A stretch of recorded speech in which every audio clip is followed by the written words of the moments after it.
D-Lo Ford for boxing. All right, y'all, let's talk about this thing.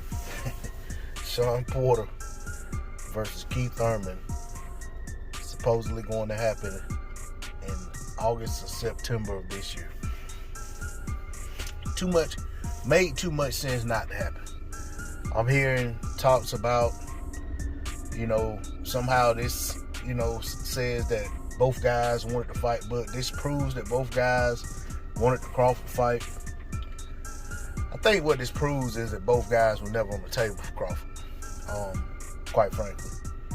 Unless they were going to get a king's ransom to fight him. Both guys had demands for Crawford that they seemingly didn't have for other opponents. But I'm not going to make this about Crawford. I just wanted to make that point. Okay? As for the fight, I said probably about a year ago that this was the fight Shawn Porter should have been pushing for. Or maybe it's been about 6 months now. I don't know.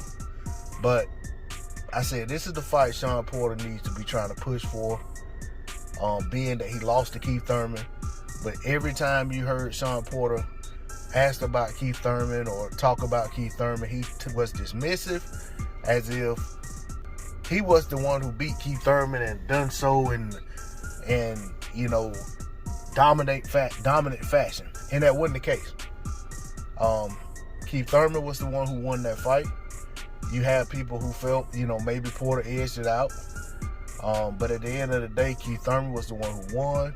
And for a while after the fight happened, when Keith Thurman was injured and not really active, years ago, Shawn Porter was stalking, to take the words of my man Trey Hicks, Shawn Porter was stalking Keith Thurman like a woman on Lifetime, trying to get that fight, trying to get that rematch. And I made videos speaking about that as well. But once he eventually won that WBC title from Ugas, from Mikey, and then defended it once against Ugas, in my opinion, lost that fight, but he won it on the cards. But after that, what happened soon after that was he got the Errol Spence fight.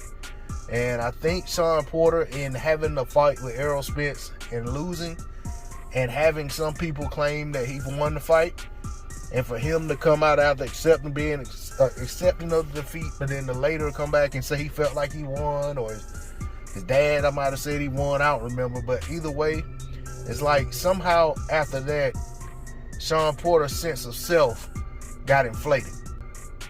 And then he started trying to big dog Keith Thurman like he was too big to fight Keith Thurman. And Keith Thurman was coming off of the loss to Pacquiao. That's one loss to one of the greatest fighters that many of us have ever seen fight in our lifetime. Okay, so there was no knock on Keith Thurman for having lost to Manny Pacquiao. That one loss to Pacquiao is better than any win Shawn Porter has. And I hate to say it that way, and I'm going to say it that way because a lot of people rate Shawn Porter on his losses. People talk about how great Shawn Porter's resume is, and they talk about he fought everybody, this, that, and the other. But Shawn Porter lost to the very best fighters he fought. And those fighters are Kell Brook, Keith Thurman, and Errol Spence Jr. He's a two-time champion who's only had 2 successful title defenses. He had 1 successful defense in each reign. And that just pales in comparison to what Keith Thurman was able to do. So I feel like this fight is just what the doctor ordered. I'm glad that the PBC made this fight despite Shawn Porter showing zero interest in the fight. I think it's a reality check, and it is the fight that you're supposed to make when you got guys coming off of losses or inactivity or whatever. The cream is going to rise to the top. We're going to find out which one of these guys is going to be able to beat the other one and put themselves right back in the picture at the top of the welterweight division. You don't get back to the top of the picture coming off of losses or coming off of a loss and just fighting a guy like Sebastian Formella. That doesn't catapult you right back to the top of the division. So this is a fight that's needed for the division. This is how you weed out who's the gatekeepers, who's gonna be the guys that get a chance to be back in title contention. You don't just get to jump back into title contention off of what you've done years ago, or just because you happen to be a former champion still in the division. There are quite a few of those in the welterweight division, but none of them are getting title shots.